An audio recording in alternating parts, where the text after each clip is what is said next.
എന്താ തിരുമേനി കവിള് പൊത്തിയിരിക്കണത്? പാച്ചാ, നമ്മുടെ പല്ലിന് വല്ലാത്ത വേദന. വേഗം വൈദ്യശാല വരെ ഒന്ന് പോകാം. സാരമില്ല തിരുമേനി, നന്നായിട്ടൊന്ന് പല്ല് വെച്ചാ മതി. അടിയൻ അങ്ങനെയാ ചെയ്യാറ്. കോശവാ, നീ നമ്മോട് വാങ്ങിക്കും, പറഞ്ഞേക്കാം. ഹൈ, എന്താ വേദന! വേഗം അങ്ങോട്ട് ഇറങ്ങാം. ആ വൈദ്യര് പോകണതിന് മുമ്പ് അവിടെ എത്തണം.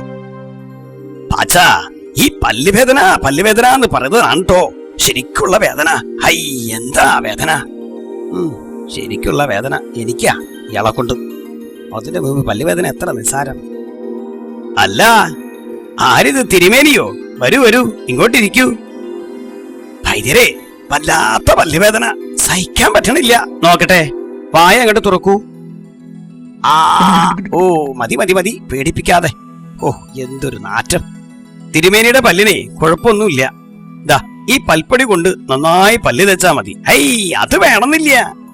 അതെന്താ? അല്ല, കഴിഞ്ഞ തവണ പറഞ്ഞു പോയ 2 പല്ലില്ല തിരിപ്പുണ്ടേ, അത് പൊടിച്ച് നോൻ തന്നെ പൽപ്പൊടി ഉണ്ടാക്കിക്കോളാം. എന്താ പോരെ?